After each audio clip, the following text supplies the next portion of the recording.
Einstein and the Atomic Bomb. Born on March 14, 1879, in Ulm, Germany, Einstein came in an era of rapid industrialization and scientific discovery. Einstein's family lived in Munich, where his father, Hermann Einstein, and uncle, Jacob Einstein, founded a small electrical engineering company. From an early age, the boy who would eventually revolutionize physics and change humanity's understanding of the universe showed no early signs of genius. In fact, much of his early life suggested quite the opposite. His academic life was far from extraordinary. In school, teachers described him as inattentive and slow, a stark contrast to the genius he would later become. However, he excelled in subjects that allowed for logical reasoning and imagination, particularly mathematics and physics. By the time Einstein reached his teenage years, his family's financial difficulties began to disrupt his education. The failure of his father's business forced the family to leave Munich and move to Milan, Italy, in 1894, leaving the 15-year-old Einstein behind to finish his schooling. Einstein, frustrated with the challenges of school life and feeling isolated from his family, decided to abandon his diploma and join his family in Italy, where he spent a formative period diving deeper into scientific literature. This self-enhanced study proved to be a turning point in his life. He studied the works of physicists like James Clerk Maxwell and Ernst Mach, which opened his eyes to the cutting-edge theories of the time. His findings fueled his desire to pursue a career in physics. But his unorthodox educational path presented a significant obstacle. Without a formal diploma, Einstein had limited opportunity for higher education. In 1896, he was, however, accepted into the Swiss Federal Polytechnic School in Zurich, Switzerland. Even this acceptance came with the condition that he must complete additional coursework before formally enrolling. During his time at the Polytechnic, Einstein was exposed to a wide array of scientific ideas and met individuals who would shape his intellectual development. Among them was Mileva Merrick, a fellow physics student who would later become his first wife. His years in Zurich were transformative. He developed a passion for theoretical physics, delving into the works of Isaac Newton, Michael Faraday, and Ludwig Boltzmann. In 1900, Einstein graduated from the Polytechnic, but his unorthodox methods and lack of strong academic recommendations made it difficult for him to secure a teaching or research position. After months of job searching, he reluctantly took a position as a technical assistant at the Swiss Patent Office in Bern in 1902. For many, this might have seemed like the end of a promising academic career, but for Einstein, it was a new beginning. He described this period as one of the most productive times of his life, calling it his happiest thought. The Patent Office proved to be an ideal environment for Einstein to cultivate his scientific ideas. The job required him to evaluate inventions, which often involved solving complex technical problems. This work honed his analytical skills and gave him ample time to reflect on the fundamental questions of physics. During his free hours, Einstein would retreat to his small apartment and immerse himself in theoretical research. Einstein's intellectual breakthrough came in 1905, a year that would later be called his Annus Mirabilis, or Miracle Year. In that single year, he published 4 groundbreaking papers that revolutionized physics. Each addressed a fundamental problem in science, and together, they established Einstein as a force to be reckoned with in the scientific community. The first paper explained the photoelectric effect, providing evidence for the quantum nature of light and earning Einstein the Nobel Prize in Physics in 1921. The second addressed Brownian motion, offering experimental confirmation of the existence of atoms and molecules. The third paper introduced the special theory of relativity, a radical departure from Newtonian mechanics that redefined concepts of space and time. Finally, the fourth paper culminated in the iconic equation, E equals mc squared, which demonstrated the equivalence of mass and energy. Of these achievements, E equals mc squared would become Einstein's most famous contribution. This equation showed that mass could be converted into energy, a principle that would later underpin the development of nuclear power and weapons. At the time, however, Einstein's work was purely theoretical. He had no way of knowing that this elegant formula would one day change the course of modern warfare. In 1909, he became an associate professor at the University of Zurich, and by 1914, He was appointed director of the Kaiser Wilhelm Institute for Physics in Berlin. His fame grew beyond the confines of academia, making him a public intellectual and cultural icon. But as Einstein's star rose, the world around him was descending into turmoil.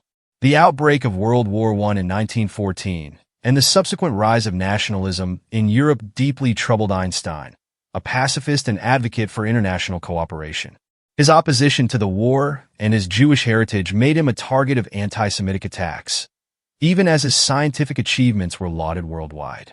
By the time Adolf Hitler rose to power in 1933, Einstein had already cemented his legacy as one of the greatest minds in history. Yet his story was far from over. The political upheaval of the 1930s and the scientific discoveries of the nuclear age would soon thrust Einstein into a moral and historical dilemma, linking his name to one of the most destructive inventions ever created: the atomic bomb. The threat of Nazi Germany. In Germany, Adolf Hitler and the National Socialist German Workers' Party, the Nazis, seized power in 1933, ushering in a dark era of authoritarianism, militarism, and anti-Semitism.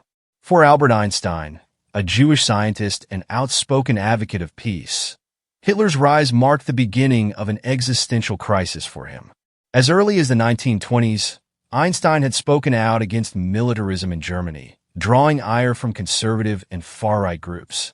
His pacifist views, combined with his Jewish heritage, made him a target of the growing wave of anti-Semitism sweeping the country. Hitler's ascension to power intensified these threats, and Einstein quickly realized that he could no longer remain in Germany.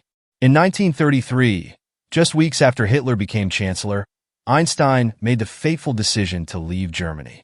He resigned from his position at the Prussian Academy of Sciences and relocated to the United States, accepting a position at the Institute for Advanced Study in Princeton, New Jersey.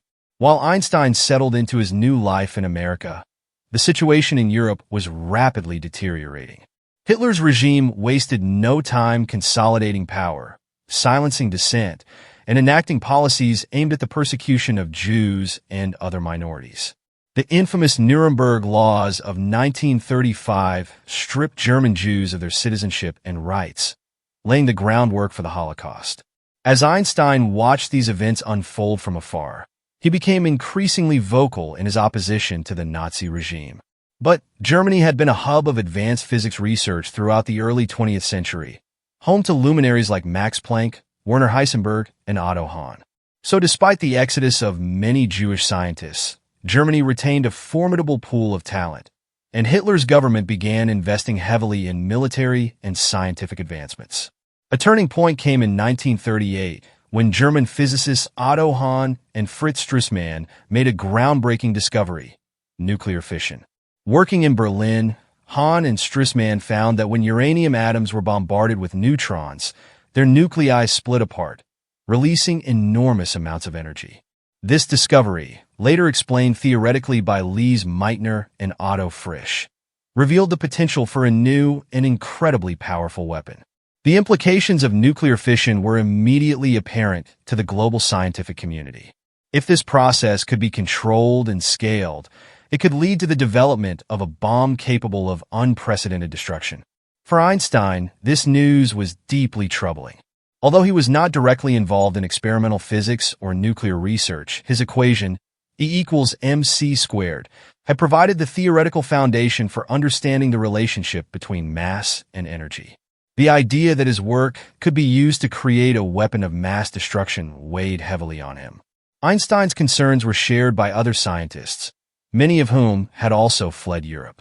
One of the most notable was Leo Szilard, a Hungarian physicist who had been a student of Einstein's theories and a collaborator on earlier projects. Szilard was among the first to recognize the military potential of nuclear fission and the urgent need to counter Germany's progress in this area. By 1939, Szilard had become increasingly alarmed by reports of German advancements in uranium research. In the summer of 1939, Szilard approached Einstein at his home on Long Island. The two discussed the implications of nuclear fission and the likelihood that Germany was already pursuing a bomb. Szilard proposed drafting a letter to President Franklin D. Roosevelt, outlining the dangers and urging the U.S. to take immediate action. Einstein, though reluctant at first, agreed to sign the letter. The resulting document, known as the Einstein-Szilard letter, was written in clear and urgent terms. The letter warned Roosevelt that Germany was conducting experiments that could lead to the creation of a powerful new weapon. It advised the United States to accelerate its own research and to secure supplies of uranium, a critical component of nuclear fission. Delivered to Roosevelt in October 1939, the letter had an immediate impact. It led to the establishment of the Advisory Committee on Uranium, a precursor to the Manhattan Project, and marked the beginning of America's effort to build an atomic bomb. Einstein's involvement in the letter was limited to its initial drafting and signing. In fact, he did not conduct any research related to nuclear weapons. Nevertheless, his name became indelibly linked to the atomic bomb, a fact that haunted him for the rest of his life. In fact, the U.S. government excluded him from the development of the bomb, citing concerns about his left-leaning political views and his associations with pacifist organizations.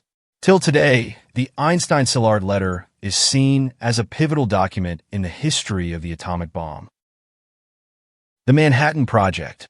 The Manhattan Project, a massive and covert attempt to create the atomic bomb, began in 1939 when Albert Einstein wrote a letter to President Franklin D. Roosevelt.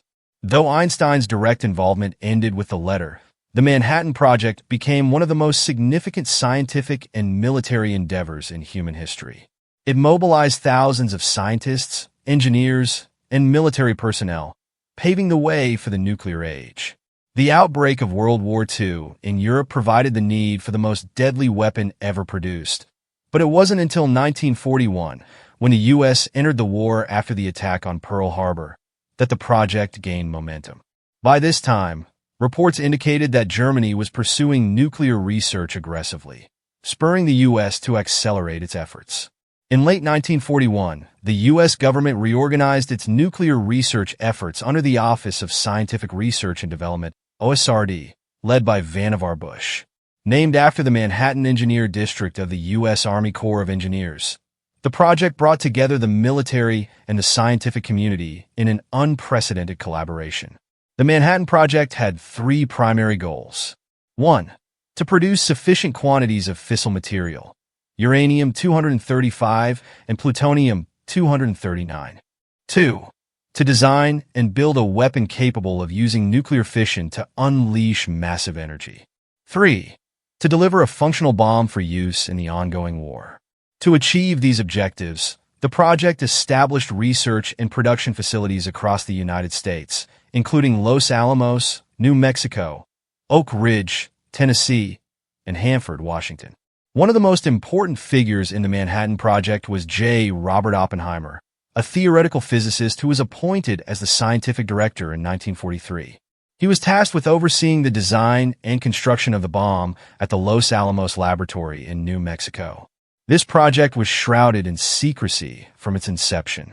Every effort was made to keep its existence hidden. Workers at project sites were sworn to secrecy, and information was divided to ensure that only those with a need to know were privy to the full scope of the project.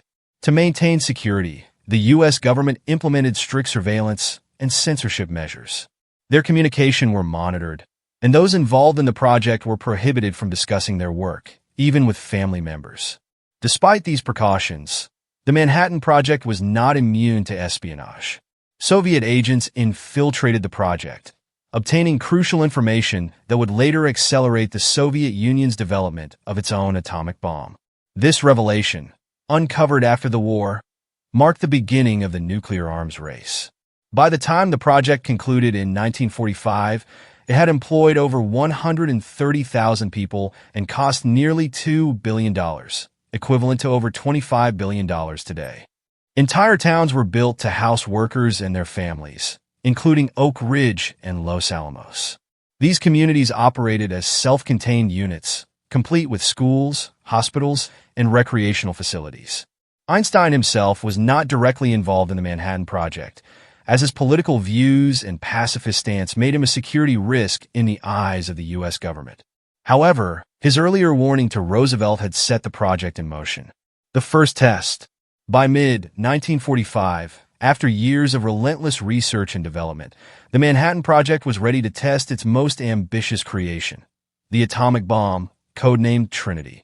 As the date of the test approached, tensions ran high among the scientists, many of whom had devoted years to the project without knowing if their efforts would succeed. The test site was chosen in a desolate area of the Jornada del Muerto Desert in southern New Mexico. Nicknamed the Valley of Death, this isolated location was deemed ideal for containing the blast and ensuring secrecy.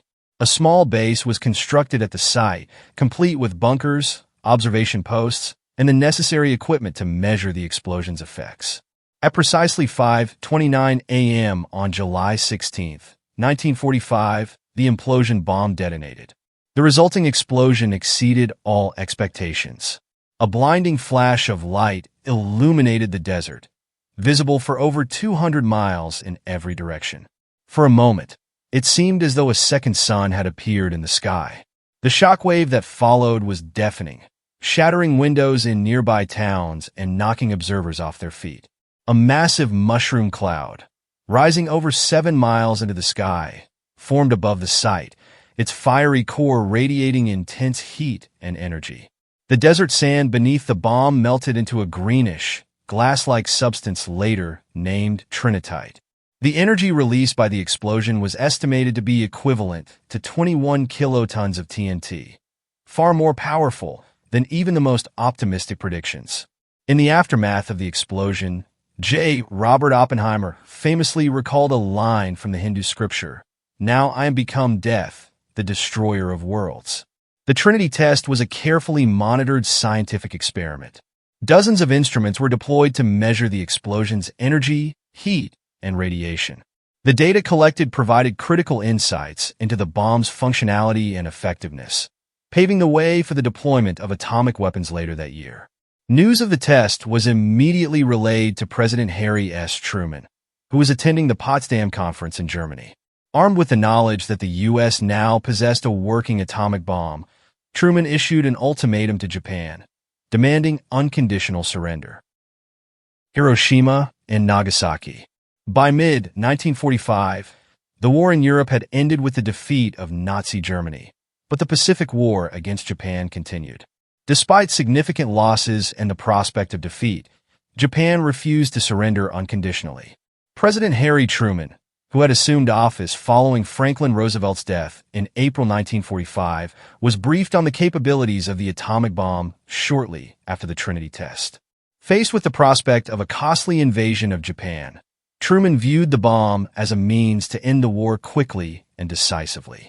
The Potsdam Declaration, issued on July 26, 1945, demanded Japan's unconditional surrender, warning of prompt and utter destruction if the demand was ignored. But Japan's leadership chose not to respond. Ultimately, Truman authorized the use of the atomic bomb. The target cities were selected based on their military significance and lack of previous heavy bombing, ensuring that the bomb's effects could be accurately assessed. Hiroshima, a city of approximately 350,000 people, was chosen as the first target.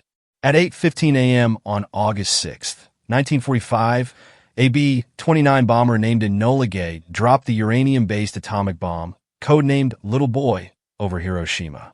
The bomb detonated approximately 1,900 feet above the city, unleashing a fireball with temperatures exceeding 1 million degrees Celsius at its core.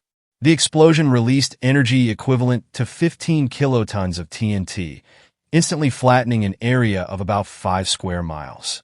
The intense heat vaporized buildings and people near the epicenter, while the shockwave caused widespread destruction and fires throughout the city.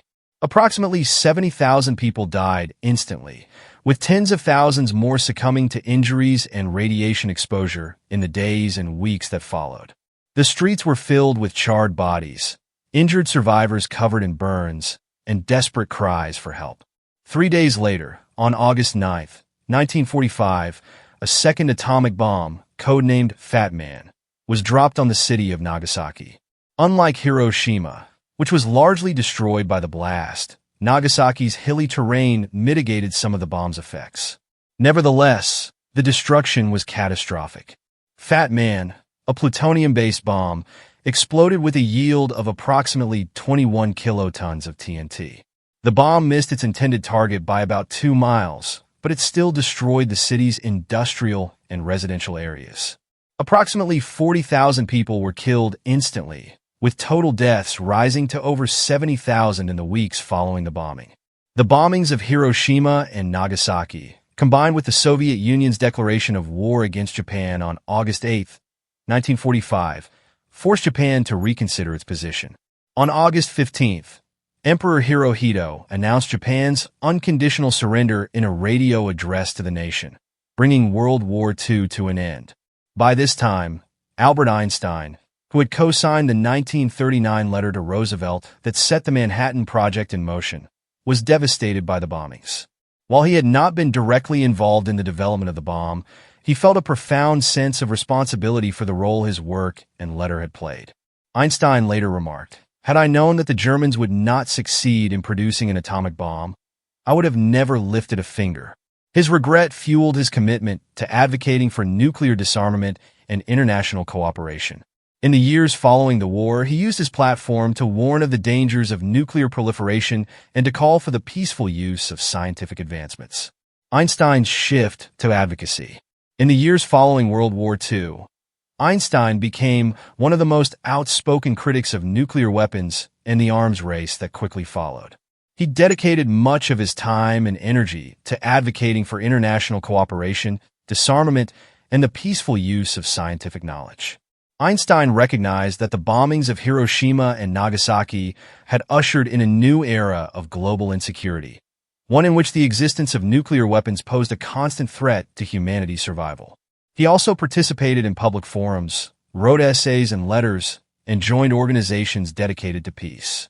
One of his key arguments was that the development of nuclear weapons had outpaced humanity's moral and political institutions. He warned that unless nations found a way to work together, the world would face the specter of nuclear annihilation. Einstein also pushed for the establishment of a global authority to regulate nuclear weapons and prevent their proliferation. The Russell-Einstein Manifesto.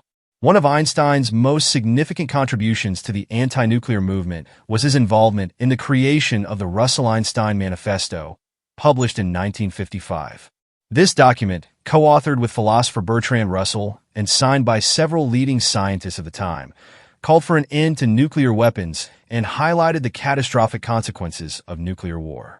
The manifesto began with a stark warning: "Remember your humanity, and forget the rest." It urged world leaders to set aside their differences and work together to eliminate the threat of nuclear war. The manifesto also emphasized the unique responsibility of scientists, whose discoveries had made nuclear weapons possible, to speak out against their misuse. Einstein signed the manifesto just months before his death in April 1955, making it one of his final public acts. The document became a cornerstone of the anti-nuclear movement, inspiring subsequent efforts to promote peace and disarmament. In 1946, Einstein co-founded the Emergency Committee of Atomic Scientists, ECS, with fellow physicist Leo Szilard. The committee's primary goal was to educate the public and policymakers about the dangers of nuclear weapons and to advocate for their control and eventual elimination. Einstein and Szilard believed that the general public had little understanding of the catastrophic consequences of nuclear war and sought to bridge this knowledge gap. ECAS organized public lectures, published articles, and engaged with policymakers.